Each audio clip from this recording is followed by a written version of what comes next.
And then Jerry Garcia gave Jerry from Tower of Power a bucket load of LSD. Oh, hello.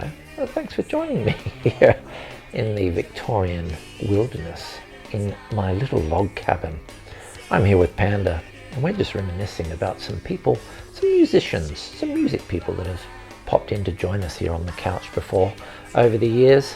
And in this lockdown time, I thought we'd revisit them. What do you think, Panda? Should we, do you remember when Jerry came in? Did he give us the LSD? I can't remember. He was so nice. And we are live with Jerry Cortez. Hey. From Tower of Power. And the Grateful Dead? Well, not the Grateful Dead, a band, an offshoot of the Grateful Dead called Almost. Go Ahead. Yeah, It had half the Grateful Dead. It had Bill Kreutzmann, the original drummer, and Brent Midland, singer and keyboard player, and then Bob Weir joined our ranks as well. Yeah. That's cool. Towards the end there, and we had a lot of fun with Bob. Oh, and awesome. Bob's songs were a lot of fun to do, and it was really a great vehicle for Brent Midland to showcase some of his songs that he couldn't bring to the table with the Grateful Dead, you know. Yeah. So and same for Bob. Yeah. Songs that the Grateful Dead were not as interested in doing or never got around to doing, that sort of thing, you know. So we got to do some of those. Tell me that, what was that Bob Weir story you were telling me? Bob at the supermarket?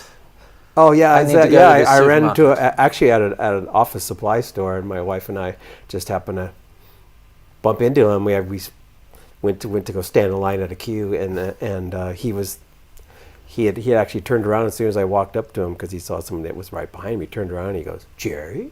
I said, "Hi, Bob." He goes, "What are you doing here?" I said, "I was going to ask the same question." But anyway, we had a nice chat, you know, and then right before we parted ways, he wrote his phone number down. He goes, "Call me sometime." He gave his number. That's cool. It's amazing. I love those guys. And we Yeah, have Panda very good with guys. you as well today. Panda, boy. She's very active, as you can see. You see her tail end here anyway. She is, in fact, alive if you're watching and have your doubts. Now, as I was walking in today, Jerry, I had my headphones on listening to Soul Side of Town. Nice. It's pretty killer. Thank you. The first track... Oh, no, she's off. All right. Panda, you want to come over here? Come on, Panda. Come up here. Quick, come on. Quick. Let's go. Okay, Making the video. The first track reminded me of one of my all-time favorite albums, Back to Oakland. Yeah.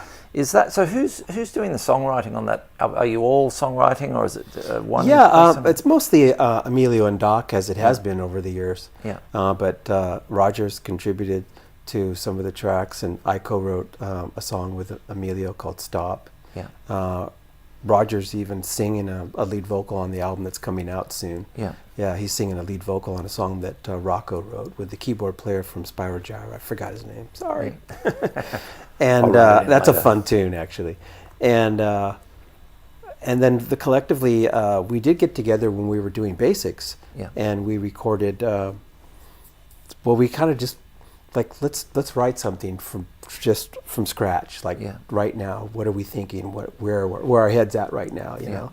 And so the rhythm section and got credits for like the song that opens up East Bay. Oh yeah, East Bay song. Yeah. Oh, okay. So it's credited for everyone. Yeah, that's credited for like the rhythm section. That's fantastic. And then there's another one that we put together that's on this album called After Hours. It's an instrumental. Okay. Yeah. And then hats off to Dave Eskridge, who is the horn arranger for Tower of Power. He did a fantastic job. Made me think of that song because After Hours is a big horn feature. Yeah. Yeah, and when everybody does a little bit of soloing, but it's mainly features Tom Politzer, the lead tenor player, and Ray Green, who was the lead singer and trombonist at the time. Okay. I didn't mention that. The lead singer, that Ray Green, who's now with Santana, also plays really nice trombone. And when he was in the band, he augmented our already fat horn section with his trombone. And I love trombone. It's like one of my favorite instruments. And you said now he's gone to Santana? Yeah, he's in Santana. Yeah. That happens to me all the time. And Santana actually gives him a lot of room to play as well. In fact, I joked with him last time I saw him. He came to one of our shows in Boston because that's where he lives. And I I said, man, I love the show, man. You were great with Santana. I love how much freedom he gave you with playing trombone, because he was kind of just running around stage. He was wireless, and playing a lot of bone fills and solos and stuff. And I said, but as a casual listener, who might not have ever seen Santana live or anything like that, I probably would have thought to myself, what's with the trombone? So we had a big laugh, like, oh, you come about. Really made that song. Yeah. I love Santana's Woodstock stories. I always find them hilarious. Dropping acid and all that stuff and going out on the stage. The guitar was a snake. Dangerous. I had to tame the snake. Yeah, crazy. Now, you were using quite a few different instruments on the latest record. Yeah. And I loved your solo, extended solo over the title track. Oh, thank you. Soul Side of Town. Yeah. And so thank you. That sounded like that a was Strat Amy's to me, idea. but you said it was a PRS. Yeah, it's a PRS. It was called it was a short-lived guitar that they were introducing this pickup called a 5310. Yes. And so 53 was supposed to be like an early humbucking sound. 53, of course, humbuckings didn't exist in 1953. Yes. But it's kind of their take on a low output humbucking kind of sound, and it was introduced in 2010, and it was almost like one of his, I forgot what they call them, not custom shop, but they have like their special custom shop guitars, and it was of that ilk. It was a really, really nice top and everything. And so was that one of your guitars, or it was just my guitar. Oh, right. It was my guitar. Yeah, and a beautiful guitar, and had a great sound. So I'm using that guitar, like the front pickup of that guitar with the split coils. And at the time, I came into the band playing Paul Reed Smith guitars because I thought they'd be a perfect combination with their coil tapping, because they do a good coil tapping thing. Yes. So a great combination of like a Telecaster and a Les Paul. Yes. Because when I think of the guitar sound, I think of in Tower of Power, I think of the original guitar player named Willie Fulton. He was the first recorded guitar player. The very first guitar player was a guy named Jody Lopez, but the first guy to record with the band was a guy named Willie Fulton. He's on the first two albums, and he played a Tele. And when he was in the band, there was no keyboard player. Oh, right. So he was the chordal structure. So is that a Tele on back to Oakland? Where does that sit? No, that's a Les Paul. That's a Les Paul. Right. Yeah. Yeah, gold top, a mahogany top Les Paul. Oh, yeah. That's fantastic. Yeah, that's Bruce Conti, the great Bruce Conti playing guitar on that. So that's that sound I hear in my head, like the Tele and the Les Paul. Yes. And later on, Bruce played a Strat on a number of songs, and then another guitar player made quite a splash and dent in the band. I think was a guy named Carmen Grillo who played a Strat. Yes. He played Strat sounds, and great player. Really great player. Can I ask? Yeah. Yesterday you came in and played Squib Cakes. No, that was What Is Hip. Oh, that was What Is Hip. Hip. Yeah. Sorry, I wrote that up. It's all right. Would you be able to play that again for me? Yeah. And I'll see, we're live. I'll have a look at who's joined us. So I always loved the intro guitar part that Bruce plays. It's just so iconic. When I first got in the band, I remember, I think I was telling you this yesterday, that not my audition, but my first rehearsal with the band, I played something in the intro that was very Bruce Conti-esque, not exactly like it, but very much like what he would play. And we got done with the song, and he goes, "Hey, on the intro solo stuff, you don't have to play it like Bruce. I want to hear what I want to hear you do you," which I thought is a beautiful thing, and he's still like that to this day with all of us. Emilio doesn't micromanage us and tell us how to play this or that, but just really great. So it's very open, I'm open to play whatever I want. So, but the thing I did leave. He starts a song with, and that's just really reels you in, And I still play that, and then I take it from other places. But this is I believe what he played.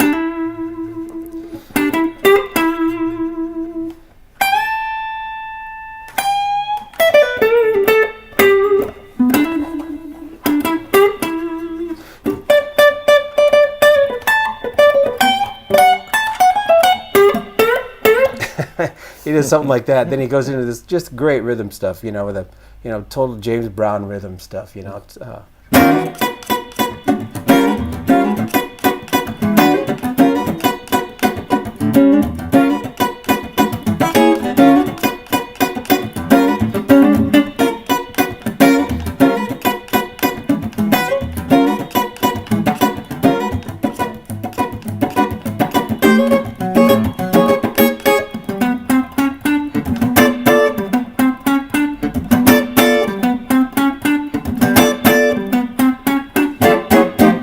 then he goes back into it. Anyway, killer. but, Is that just is that like an E9 chord you're playing there? Yeah. Right. It's a straight note. Right. Yeah. That's cool. Yeah. I love that. I mean, I love the rhythm, the little bits you're doing with that E9 chord. Yeah.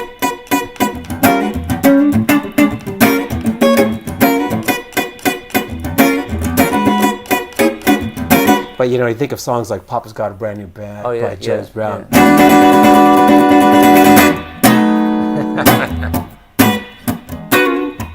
Oh, what's that top chord you're playing there? This one here, this is an E9 too, just another voicing of it. Ah, right. That's great. I love that.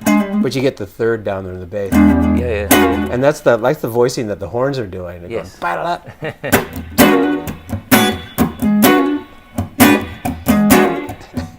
You have great control between the bass and the treble of your guitar. It's like so precise. Oh, thank you. Well, you know, a lot of muting and stuff like that. You know, with my left hand. Yeah. I love those upstrokes on the high E string there. That's fantastic. Oh yeah, not just upstroke. You know, up. Yeah.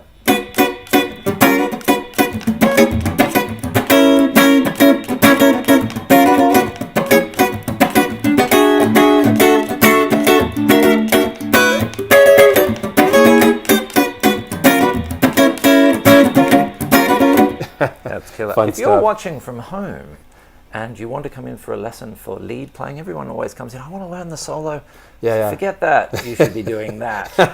Rhythm playing. Yeah, it's important stuff. It's important stuff. Absolutely. Always good to shred, but it's always good to know how to back up on somebody who's singing or playing the solo, whatever, you know. If you're watching and you've got a question for Jerry, shoot them in. I'll just have a look at who's on. We've got Neil Boland is definitely on. Spyro, Gyra, da-da-da-da. G'day, Neil. And I like some comments there. We've got Neil, we've got Patrick Geraghty, and Neil. I think Neil's obsessed with you, Jerry. He'll be waiting. He'll be waiting in the alley outside later. Great. So, Jerry, how did you get into guitar playing? Well, I saw the Beatles and Ed Sullivan. Yes. First appearance on TV, and just knew that. And George Harrison was the guy that really stood out for me, because he really, to me, really stood out as the guitar player. You know, come to find out, Paul's no slouch, and neither's John on guitar. Oh, yeah, you know, they both could play really, really well, and surprising some of the great solos on Beatle records were actually Paul, like Taxman. You know, that's such a great guitar solo. I was going to, when you see that "Let It Be" video, and you can see, I think that George and Paul were arguing or something, and Paul's saying, "You have to do it this George, way. I'll do anything as long as it pleases you." Yeah. I've seen that. That's pretty amazing. But I, you know, when I hear the solos on the "Let It Be" album, I always think, was George forced to play that, or it's him playing it? But sure. But anyway, but he does do. He was always so tasteful, you know. Especially his solo, like on Something. I love that solo. And then of course the three of them on the song "The End." You know, where they're all trading off. You know? And so I didn't know that as a kid. You know, I didn't find that out that was all three of them. You know, but you know, that did sound like John Lennon playing, because I did get to, because he had such that Casino. You know, he had such a big woofy kind of sound to his playing. He likes playing. double stops a lot. Yeah, double stops a lot, and really aggressive. Yeah. Super aggressive. Yeah, I love John. Yeah. Can't do that. It's a great guitar solo, John Lennon guitar solo. Oh yeah. I love that. The early stuff's amazing. So, it's amazing. And so you saw them on Ed Sullivan. And you went to your parents. I have to have a guitar. Yeah. Well, they knew I wanted a guitar, so I as a child growing up, I remember standing in front of the mirror and mimicking the Beatles. You know, like playing air guitar, you know, and it's like, we got to get this kid a guitar. So they finally got me a guitar, and then my dad saw how serious I was, and a couple years after that, he gave me his '57 Les Paul Jr. Wow. Which I still own to this day. Yes, which is a great guitar. It's a great guitar. And so how long before you got into bands and that sort of thing? Well, it seemed like we were just with neighborhood kids. We were kind of plunking around, you know. Even my brother had. He didn't even have a drum set yet. He had sticks and he had a drum pad. Yeah. and we had another neighborhood kid who had a guitar, and then his brother wanted to play drums, but there weren't any drums, so he banged around on Coke bottles. I mean, that's just how primitive it got, you know. So starting there in the garage, you know, and then growing up and we're able to afford amps and guitars and things like that, electric guitars, and so yeah, it wasn't probably until I was like in high school I really started like playing in bands at school, getting together with other kids that played, you know. And you got some lessons? Yeah, I got some lessons, just a few lessons as a kid, mostly self-taught as a child growing up. Yeah. And then it wasn't until my early 20s that I took lessons from a really great guitar player that I grew up hearing because he played with my dad a lot. His name was DJ Serralo, really wonderful guy, man, and a really tasteful jazz player. And then shortly thereafter, I took lessons from Tuck Andrus. Oh wow! Amazing. From Tuck and Patty, who's a phenomenal musician, man. Just really incredible. So this is all based in San Francisco. Yes. Right. Yeah, he lived in Palo Alto. Wow. Yeah, and I remember he had such a. I think what I learned most from him was his groove sense. You know, just how well he just by himself, man. He just grooved like a big dog. You know, just like you would feel other instruments around him, like percussion and bass. You know, because he could play bass and guitar at the same time. That was one of his strengths. You know, he could do that really well. But on top of that, he had a really deep pocket, man, and really rubbed off on me. Yeah. That's probably the thing that rubbed off on me the most was his sense of time, and which is interesting because I think I was telling you this yesterday that he didn't think he had good time at all. He was always like, oh man, I gotta work on my time, you know. It's like, what? So, but anyway, but that's I think that's what I came away from. Yeah. And how long did you study with him for? It's for a year. Okay. Yeah, that's great. It was really great. I learned a lot from him. So, and then just just being in bands, you know, I played in bands with my brother.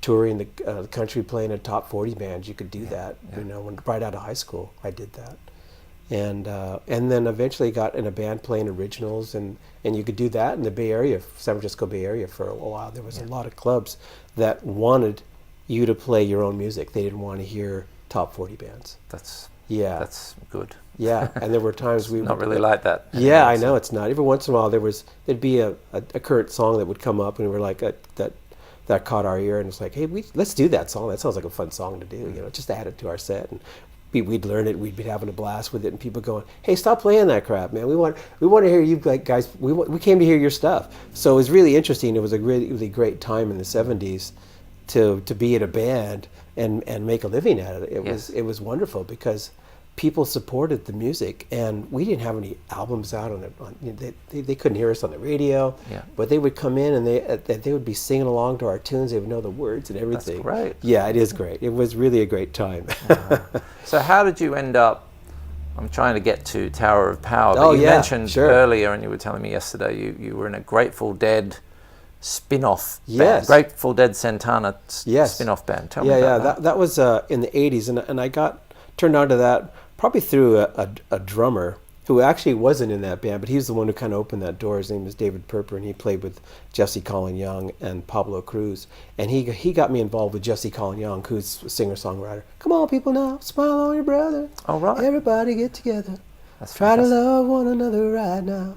And that was really a lot of fun. So I played in probably the last incarnation of the Youngbloods, and then they kind of went this way, you know. And then he started a band called the Jesse Colin Young Band, and then he didn't want to do that anymore, and he just wanted to play acoustic music. So he was trying to step up to the 80s plate, you know, kind of do the 80s thing, you know, and it just wasn't working for him. He wanted to do his roots, which is acoustic music, you know. And so I went along with that, and we ended up doing 3 records together. But we used to tour the country, just the two of us, singing and playing. So through that contact, I met a bass player named Dave Margan, who's friends with the Grateful Dead. Yeah. And he asked if I'd be interested in doing something with Brent and Billy initially. That's cool. Yeah. So and we even had a video. It's on YouTube. Right. It's called the song is called Nobodies. Okay. And so I said, if you search Nobodies and Go Ahead, it'll come up. Yeah. And you mentioned Jerry Garcia. Jerry Garcia was a fan. Yeah, he was. Well, we rehearsed at Front Street, yes, which was in San Rafael, California, and Marin County. And Jerry, well, everybody would show up. Yeah. Mickey would show up, Phil would show up, but Jerry seemed to be the guy that showed up the most. Right. He would just come and just hang and listen to us rehearse. You know, nice guy. Yeah, very, very nice guy. He was very, very quick-witted and great conversationalist, very friendly, and loved to chat. You know, and he loved the band. So we rehearsed at Front Street, where they have all the recording set up. Their semis are parked. It's a big warehouse. Oh, okay. So yeah, that's cool. Yeah. So they own that building or something, do they? They must. Yeah. They were making some money back then. Yeah, they definitely were making some money. So but it was fun. It was really fun. And then you find yourself in Tower of Power. So how did that fast forward. Well, tell me about the audition as well. Sure. Well, right about that. Well, a little bit after that, I met Mick Gillette, who is the original lead trumpet player and trombone player, and he asked if I'd play on a CD. He heard me on some recordings that I'd recorded on at this particular studio, and he was recording there. And the engineer turned him on, like, "Hey, you should get Jerry on the CD." And so that was kind of like my first intro to somebody in the band. Well, besides Bruce, because I took lessons from Bruce in the '70s, Bruce Conti, and but Mick was not in the band at the time. In fact, but after I recorded on his CD, I actually called Emilio and said, "Hey, you should get this guy who's on my CD, and he'd be perfect for Tower of Power." Wow. And Emilio's answer was, "Well, we don't know him," and I didn't know him. But by then I'd known Mick and Bruce. That was about it. But then fast forward, I started playing some gigs with David Garibaldi and sessions with Tom Politzer, who I've known for over 30 years, the lead tenor player now, and Roger Smith, keyboard player. We'd done some sessions together as well. So were you doing a lot of session work around that sort of time? Yeah, somewhat. Yeah, I was in the Bay Area. That kind of died off a bit, that whole session thing now, or? You know, I don't know. I'm not in the Bay Area anymore, and I live in Salt Lake City now, and I've been called for a few sessions since I've been there. But you know, once people hear that you're not available, the phone stops ringing. You know? So for that kind of stuff, it could tend to be like that. Yeah. It's like, he's on the road, a million days a year. You know. How much are you on the road? About 200 days a year. Whoa. That's included. We do about 125 dates a year. Wow. And then we're gone for about 200 days. That's incredible. Yeah. And how have you found playing in Australia? Oh, I love it. I love it here. People are so great. They really welcomed us here. It's thank you. And the crowds have been wonderful. Really great. Really friendly and really receptive. So it's been great. Your stalker #1 fan, I mean Neil Boland, was taking photos at the Croxton gig, and it looked jam-packed. Yeah, it was. And that was a great show. We had a great crowd there. Oh, that's fantastic. Really and you're using the Helix? I'm using a Line 6 Helix, yeah. How long have you been doing that sort of thing Since May of last year. Okay. Yeah, and I'm loving it. And, you know, because I went from playing a twin, tilted back, probably on 3, which is pretty loud, you know. And then an assortment of different pedals, you know. Not a lot of stuff, but a few things. And then I had plexiglass in front of it. Right. And then earplugs, just so I can kind of get away from it a little bit, and I can hear it fine, you know. And then I had a wedge, but then I just kind of went cold turkey. I went InEars and Helix the same day. Yeah. You like it? Yeah. And I had some custom-made earplugs, InEars monitors rather, and then the Helix, and I liked it immediately. Yeah. I really did. It's like, wow, this is great. And so what's nice about it is I have a consistency of sound right here every night. Yes. You know. Is the bass player doing something similar?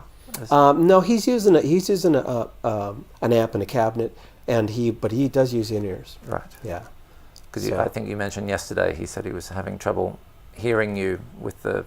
Sometimes he does. Right. Sometimes he does. Yeah. But not so much now. But yeah, he hears me. I think he hears me better now that he's got me in his ears. Yeah. But that's tough, you know, when you have a, bass amp going and no guitar, you know, at all. Yes. There's nothing on stage, you know. I thought about getting a powered cabinet just to maybe for the people right in front, so if they have any issues because sometimes you don't get behind the PA, you don't hear it. Yes. You know, if you're if you're parallel with it, Yeah. it's going to go right past you. Are you doing? So I know you've got a solo record. I do. Are you doing some smaller shows back in the US? No, I'm not. I just haven't made the- time for any of that. Yeah. I recorded my last CD in Nashville, and this one as well.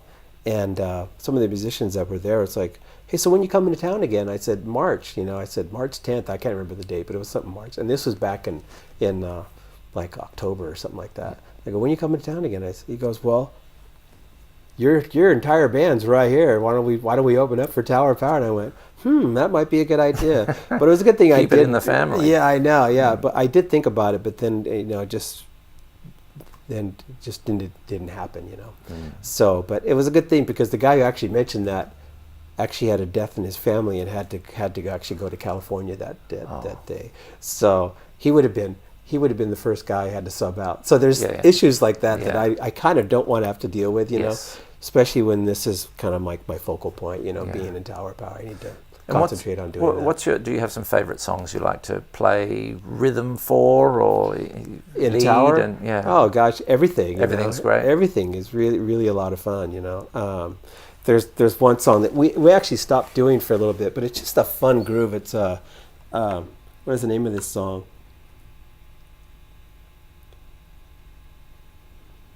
You're the Most. Yeah, it's called You're the Most. It's off of I think it's off of Urban Renewal. And it's just like a Stax Volt thing.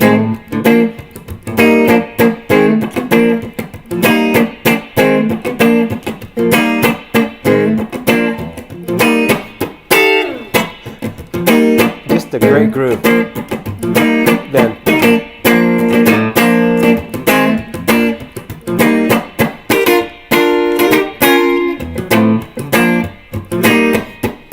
and it just goes on like that for forever. And then at some point it goes to just like the 1 and the 4 chord, and there's like a B3 solo. It's just